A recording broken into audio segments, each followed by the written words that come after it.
Isang magandang umaga sa inyong lahat at nandito kayo sa The Golden Show, the 50th birthday celebration of Pastor Pineda. Pero bago ang lahat, alam niyo ba talaga kung ano ang meron ngayon? Birthday ni Papa P.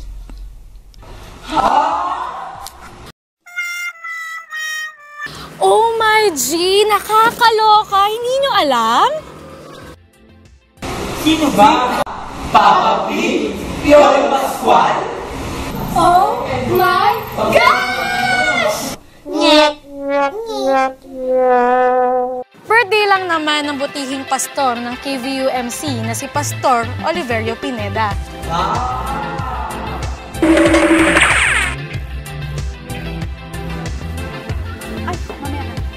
At syempre, mas kilalanin natin kung sino nga ba ang nagse-celebrate ng kanyang birthday ngayon. Ipinanganak siya noong June 3, 1963. Nag-aral at nagtapos ng Magna Cum Laude Masters of Divinity sa Union Theological Seminary. Favorite niyang superhero ay si Batman dahil wala siyang powers at umaasa lang sa kanyang gadgets. October 21, 1985 ang kanilang anniversary nung mag-boyfriend at girlfriend pa lang sila. And May 8, 1989 ang kanilang wedding anniversary. Hilig niyang kainin ng ube, halaya. Favorite sports? Chess at table tennis na yan. Love songs? The Beatles. Let it be, let it be, let it be, yeah, let it be. And Eraserheads. In a world where everybody hates a happy ending story. Yan ang favorite niya. But wait, there's more. John Lloyd Bea. Ako na lang. Ako na lang ulit. John Lloyd Sarah.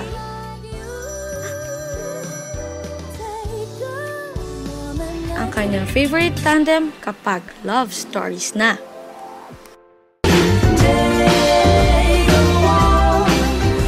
At this moment, dito sa The Golden Show, may isa tayong interviewin at ating tsikahin ang isa sa mga espesyal na tao para kay Pastor Oliverio Pineda.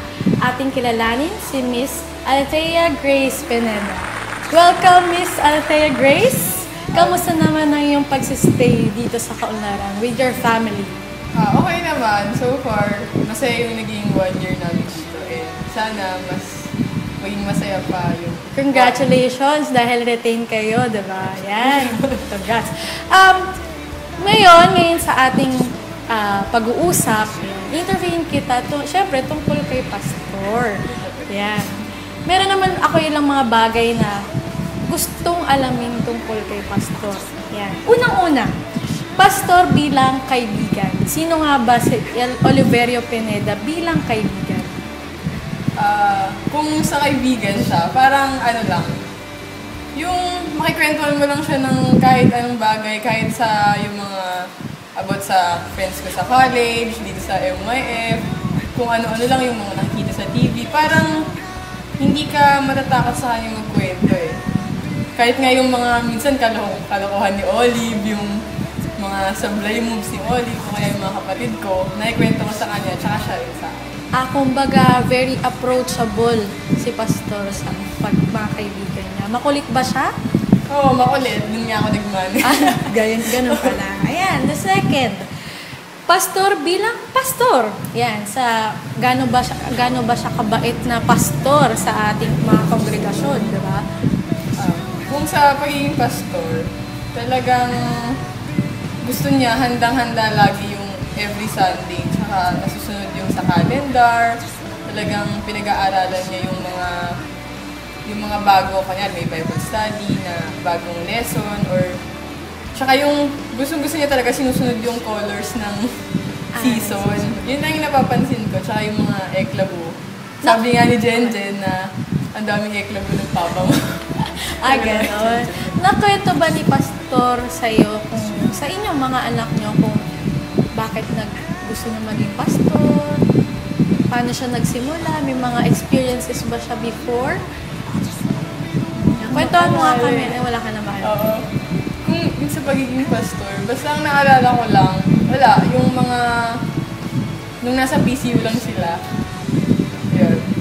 Basta sabi niya na-exempt, basta yun lang, na-exempt siya sa physics, kasama niya pa si Pastor Max noon. Student pastor na sila. Pero wala na ako masyadong maalala yung mga kulit moments. Makulit na pastor din talaga si Pastor Oliver. Ngayon naman, bookingan time tayo sa panahon ito. Kung ilang asawa, gaano ba ka-sweet ang isang Pastor Oliverio Pineda kay Ate Winnie? Siguro sweet sila. Silang dalawa. Siguro, may nakikita ka bang kasweetan sa kanilang dalawa? Magulo kasi yung dalawa. Magulo? Gaano kagulo? Sige nga, paki-elaborate na. Naalala ko, ang tawagan nila nung bagong popular sila mag-asawa, or before pa, hindi ko sure. Kasi syempre, pangalawa. Oo, sige. Ang tawagan nila tart. Tart! Yung pagkain. Ay, napaka-sweet nga naman pala ni Pastor, no? Na asawa. Tart. Sige, ano pa? May kwento yung tart na yun eh, kaya hindi na siya ginagamit. Sige nga. Patay talaga ako nito. Sige, okay lang yan. Pastor, it's your time to shine.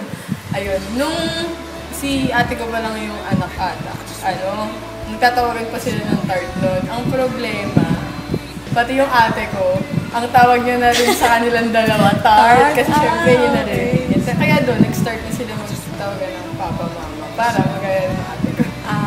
Kaya pala papa at mama na ngayon ang tawagan nila. Meron ba kayong moment with Pastor with Ate Winnie na may mga happy moments? Ano po ba, pwede bang i-share niyo sa amin kung si Pastor bilang tatay naman? Tatay, Walang iyakan dito. Hindi, pag tatay kasi ang galing niya magdisiplina. Mas okay sa akin yung pagdidisiplina niya. Hindi siya yung, kapag alam niyang masasaktan siya, walang iyakan. Hindi ako iyakan, promise. Sige lang. Yung papagalitan ka lang niya kung alam niyang masasaktan ka or mapapahamak ka, yun nga, kunyari, alam niyang malalaglag ka sa upuan, pag nakatayo ka doon, tas mukha ka nang malalaglag, doon ka niya papagalitan. Pero yung mga bagay naman na pwede kang matuto, hahayaan ka na lang. Parang ganun lang kasi. Ikaw Pastor, napakabait mo, tatay. Pag sa mga love life niyo ba, nakikialam ba si Pastor? Love life? Ewan ko. Ano daw? Ewan ko, hindi ko alam. Parang naiiyak ka, medyo may nangyari ba sa love life? Wala. Pero ang sabi niya, okay lang naman siguro.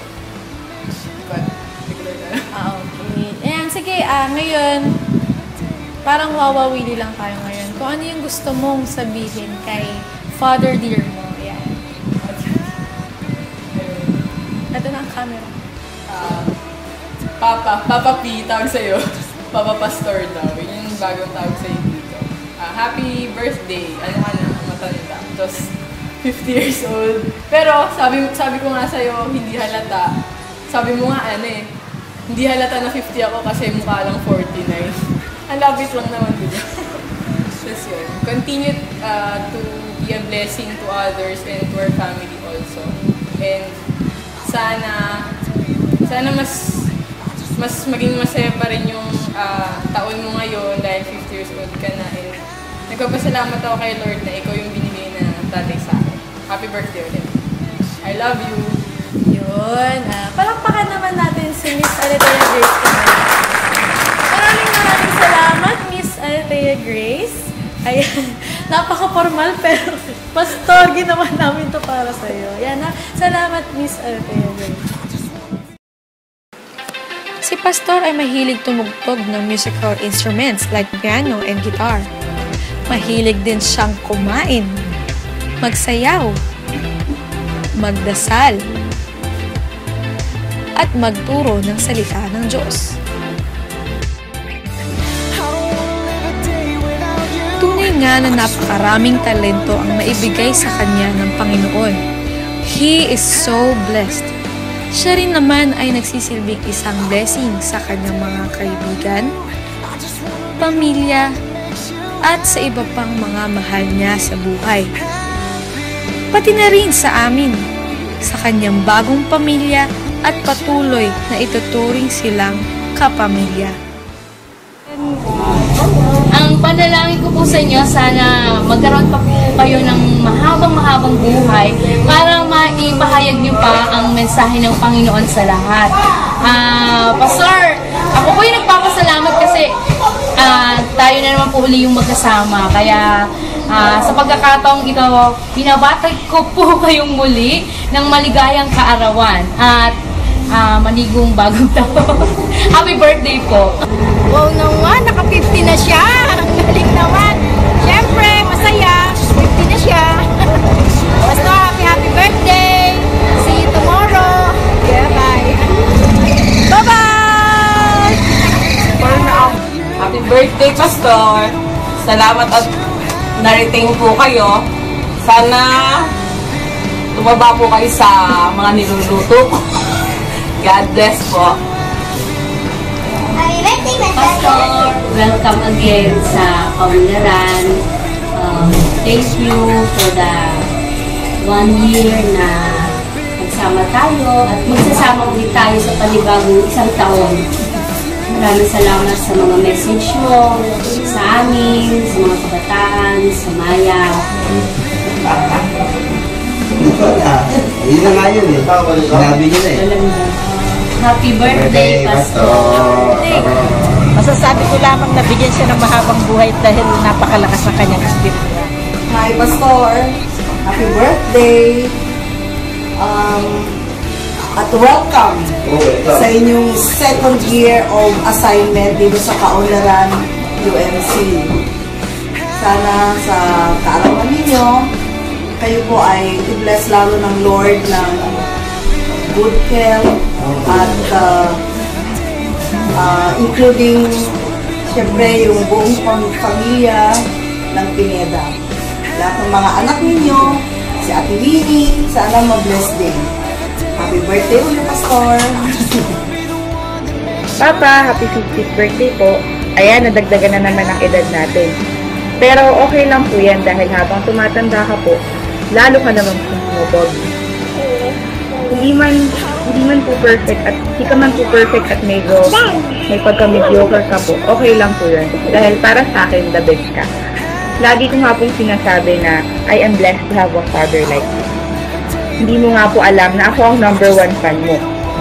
Ikaw lang po yata yung tao na kilala ko na kahit binabato na, sinasaktan at inaapakan na, you manage and you continue to stay humble and calm. I pray that God will continue to shower more blessings in your life at syempre po, good health para masigla tayong makapaglingkod sa ating Panginoon. Again, happy birthday po. I love you po.